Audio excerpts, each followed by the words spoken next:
Hello, everyone. Today we welcome Rafael Testai, domestic violence survivor, serial entrepreneur, and founder of a mobile app that uses artificial intelligence to empower victims of domestic violence to help them demand justice. That's pretty awesome. So it's unlike any other app, and it's already saving lives. It's statutematcher.org. So you could see the link in the description. And Rafael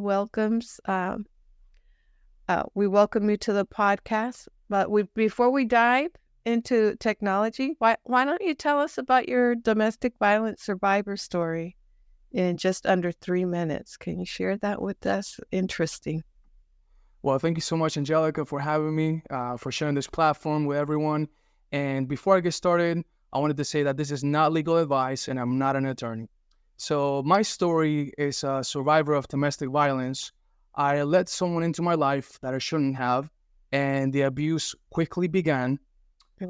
Thankfully, I had the Holy Spirit whispered in my ear and told me, you should probably start documenting this because it doesn't seem right.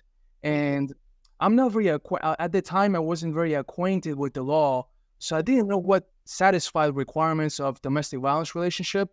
But based on my conversations with my family and friends, they told me that you should really start watching out for this person because what they're doing to you is not normal at all.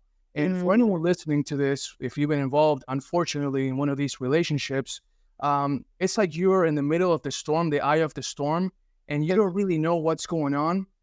So I'm so thankful that I had that support system to whisper in my ear and let me know that I should probably start recording what was happening.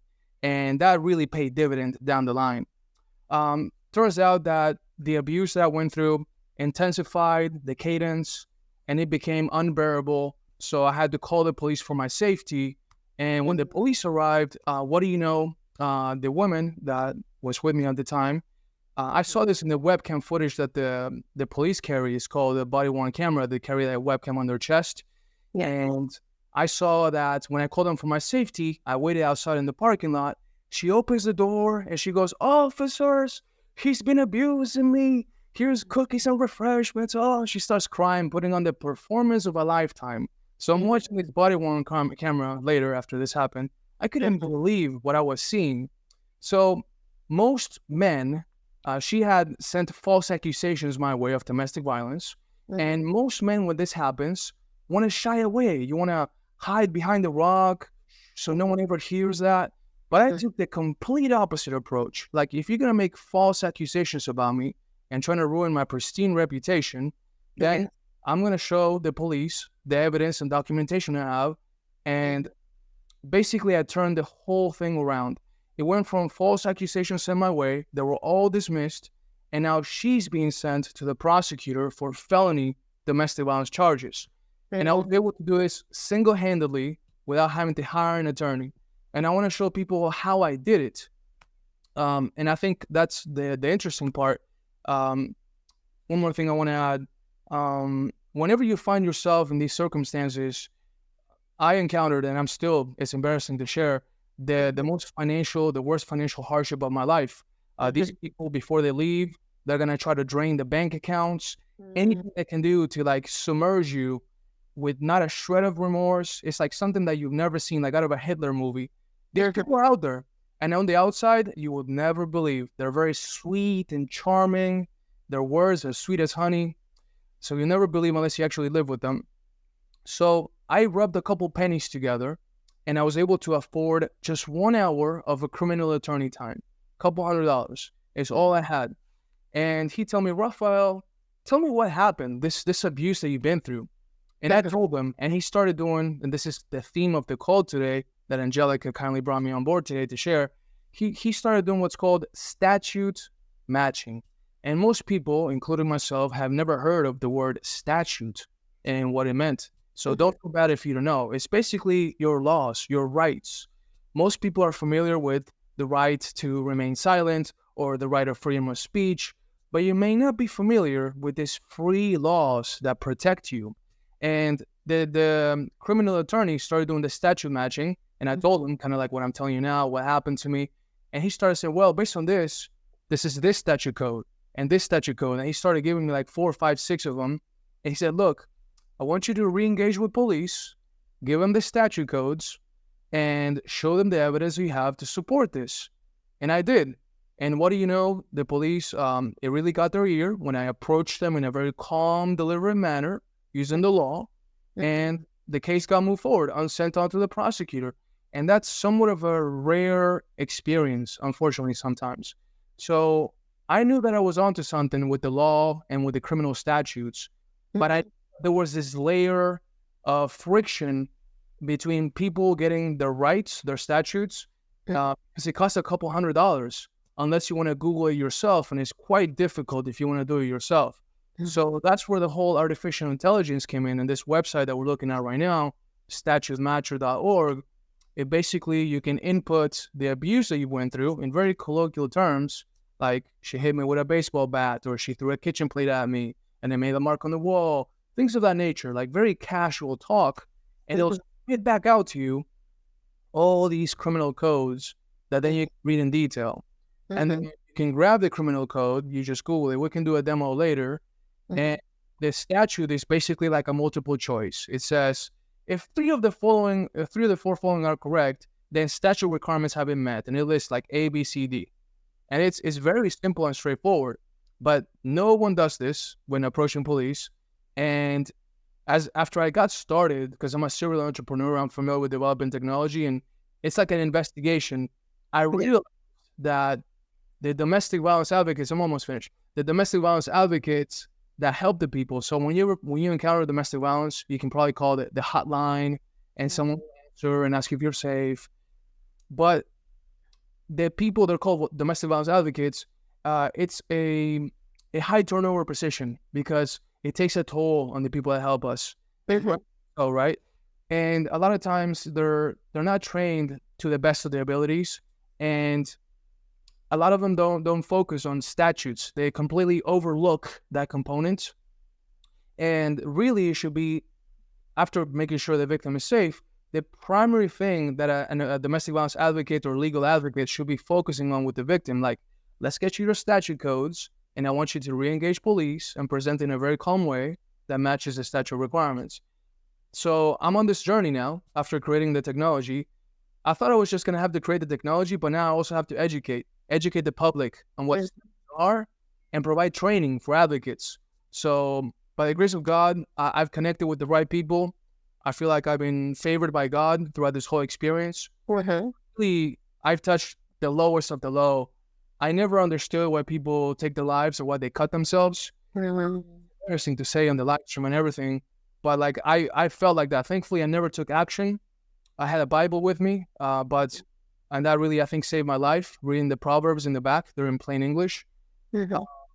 But I know what it's like. And I told God, like, God, if you get me out of this, assign me a task and I will carry out to completion. And a week later, I had this idea at statutematcher.org.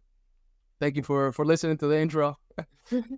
Thank you. It sounds like you really went through a real tough time, and it was frustrating. Sounds like you were frustrated because you saw the person just change completely from what they were before, and now it sounds like you're onto something because you have a solution that nobody ever thought about, and because this is all usually something that people don't study, which are the codes that the law enforcement uses, right?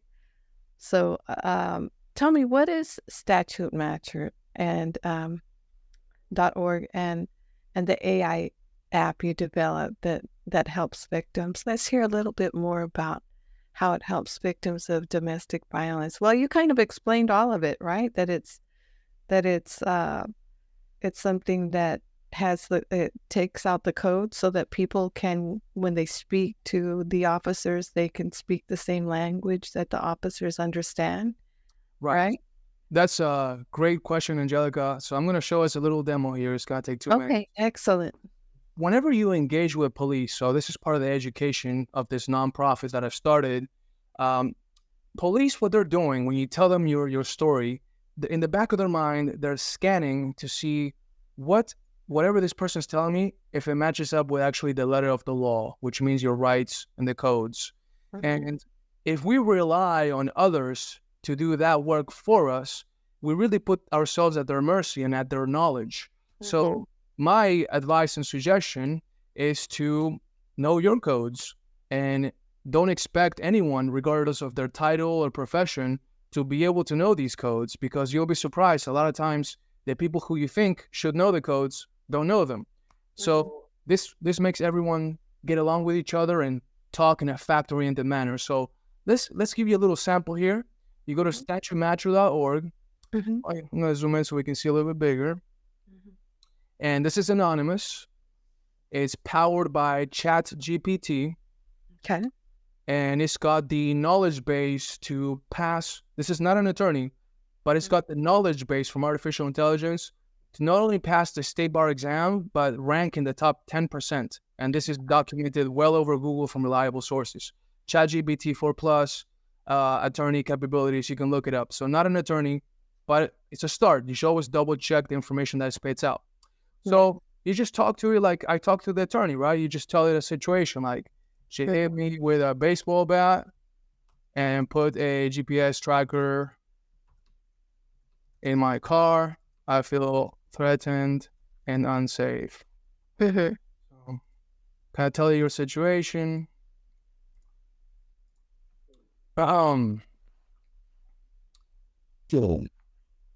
So tell you about the country. So it speaks all languages.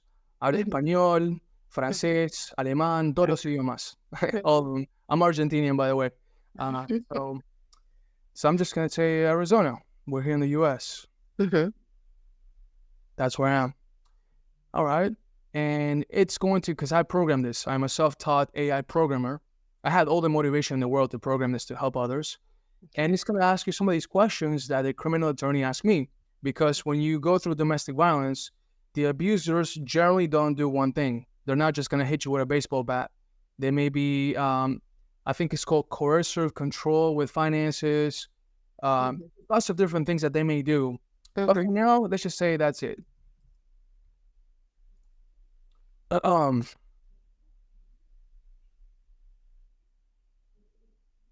right, here we go. Beautiful. Like this information that we're seeing right now, it cost me a couple $100 to get, and I'm giving it away to the world for free. Again, always double check the information. And if you have the money, if you can, get an attorney's time to double check. All right, so we're going to read this. I know it's going a little fast. It's very smart. All right, so it gave us... So it links everything to what you told it. Yeah. It's going to give you these codes. So ARS stands for Arizona Revised Statute. And it's going to give you this code. Now, this code is gold. Right, deadly weapon instrument. It's going to tell you which are some of the key evidence that you can show. Medical records, photos, the baseball bat itself, the witnesses, any communication admitting to the act. And I programmed this because it's possible that you may report the abuse to police, and not all police officers are informed as well trained as others. And by the way, I need to say a disclaimer. As a naturalized U.S. citizen, I love this country. I am a huge fan of law enforcement. I think it's one of the most noble careers you can pick. The impacts that you have as a detective investigating a case can be generational. So it's a career that's going to give you a lot of fulfillment if that's what you're looking for. In a parallel universe, I may have been a detective or police officer myself. So I have a lot of respect for the people that protect us. In some cases, though, you may come across an officer or detective that may tell you that you waited too long to report this to us. Give it a thumbs up if you ever heard that before and if you ever been in a situation like that. Your callback to that should be, you pull up the statute. Well, due respect, sir, according to the Arizona statute limitations, so a little bit of legal jargon that I want you to familiarize yourself with. Like these words that I'm teaching you, they're like weapons that you need to use them to protect yourself and become your own best zealous advocate. Because if you were like me, you can't afford an attorney. So you need to know a couple phrases. Sir, according to the statute limitations, I've got 7 years to report a felony in Arizona and wait to see what they say. So you're showing that you know your rights are. Now, no one ever talks to you about this. Like I've on the YouTube videos, on the advocate training programs. So this is coming from someone that has been through this journey, and I can teach you how. So you can grab this little statute code, you can Google it, or you can use the hyperlink that's provided. Then the next one, this is a stalking statute, placing a GPS tracker in your car without the consent. Another thing that, I feel kind of guilty talking so much. Angelica, is it okay if I keep going? Well, it's okay if you keep going because you're explaining the demonstration here of what this AI does, so it's fine. Okay. Another reason why this tool is so important, and feel free to cut me off if anyone. I just want to say hi to Jeffrey though, because I'm not sure if he heard us earlier. Say hi to him because I hadn't pressed the live yet. So Jeffrey Delwich, we see that you're here, and Rafael and I, we say hello. Hi everyone, and hi everyone that's gonna watch this later. Feel free to leave your comments and tag me so I can answer. Yes, thank you so much for being here, and we'll definitely have the replay so other people could see it. So back over to you.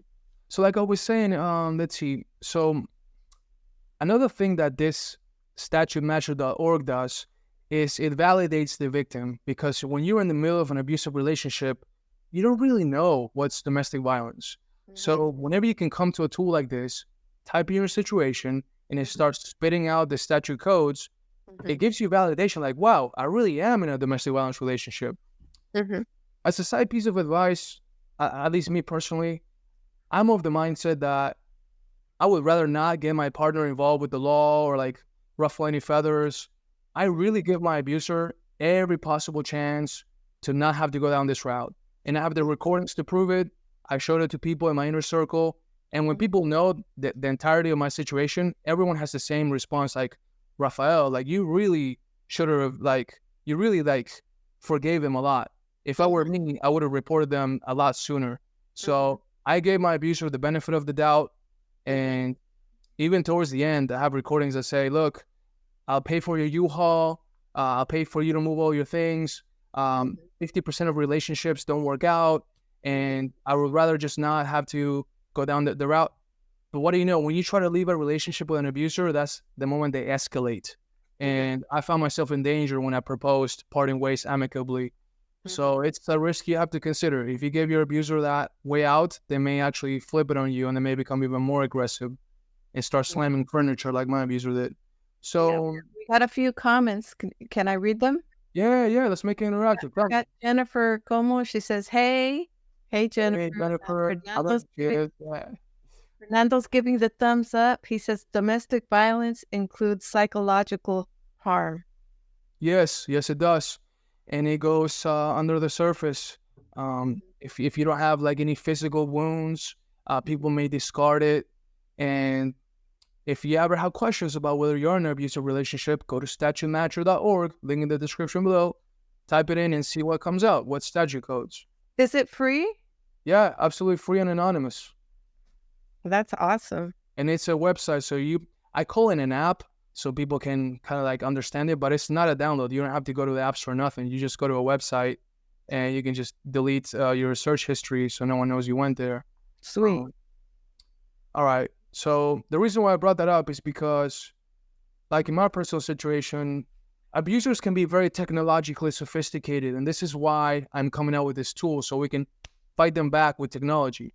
And my abuser put a GPS tracker in my vehicle, and that's actually a stalking, one of the counts that they're being charged for. They're being sent to the prosecutor for. It's called stalking, as you can see, right? And it's a very serious felony. It's a class 3 felony. I believe a homicide is a class 2 felony. So I have to double check that. But it's like right underneath it. So it's a very serious thing to do. And us, colloquially, we may say like flirting, oh, you're stalking me, you're liking my photos. Like we've all flirted like that with people. But there literally is a statute code for stalking. So it gives validation when someone is under this abuse. Wow. It talks about statute limitations. Now, this is gold for advocates. It's a little disclaimer that if you're using this over the phone to help someone, you can say, look, these are your statute codes, but I cannot give you legal advice. If any of these statutes apply to the situation, you can list them for your own records, but I cannot tell you which statutes apply or what to do. That's like a protective disclaimer that advocates can say over the phone. And I got that directly from an advocate supervisor with 5 years of experience. That's what he says over the phone all the time. All right. Then I think people... I just want to add, Rafael, after we finish here, in the comments, you could put the information so that people can know where to go. To find the website. So that would be great. That's a good suggestion. Thank you, Angelica. And it tells you what to do. What are some of your next steps? Don't lie. My abuser tried to lie to police. Very convincing and seductive and sweet and seems harmless. But if you lie to police, that's actually a statute violation. It's a misdemeanor 1 in Arizona. So it's false police reporting. So if you're going to try to take someone to prosecute them, make sure you don't lie to police, because that can get you in some serious trouble. All right. Well, Dr. New says, hi, sister, and hi, everyone. Right on. Thanks for commenting, guys. I think what I could talk to you about next is, in 2 minutes, like, I have a different perspective as to how victims should approach domestic violence. I don't know if you're interested in hearing it. I think we can hear it, but I think it's something that we could all do again. I think it would be great to have another. How do you feel about having another round here on LinkedIn with this? Yeah, you want to do another episode in the future? I think it would be great to do another episode, and we could ask the audience what questions that they have, so that we could do something in the future that could tailor to what their interest is. But go ahead and talk about the other thing that you wanted to mention, Rafael. And you know what? I love to leave the audience in suspense. I'm not going to tell you. And I'll tell you that anytime that I spoke with an advocate or a victim, what I told them, which I'm not going to tell you today, only in the next episode, they've never heard before, and it's actually quite effective. So if you're interested in another episode, just make sure you add me on LinkedIn. Yes. Follow Angela. Click the little follow icon, and the bell notification on the right is the little bell you can click on, so you can be notified when the next episode is. Definitely. Darren Thompson says, I am finding this to be very helpful. So it's awesome. Right on. All right. Well, is there anything else that we should have covered today that maybe we didn't cover?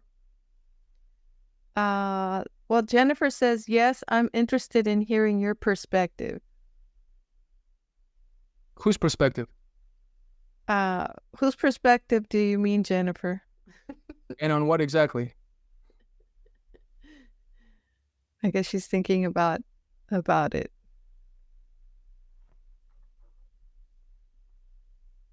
So this is a little bit of the website. Maybe my perspective. If it's my perspective, I think it's good to have knowledge, so that when a situation like that comes, you know what to say, and you're more prepared, and you can express yourself, because when you have the words at your fingertips to say, that law enforcement understands, and it's going to always be easier for you because you're speaking their language, you know?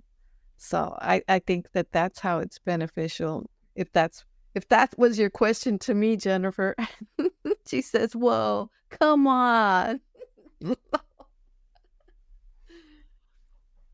So everyone, you can find Statute Match. We're active on all social media, and you can find us on Instagram, TikToks.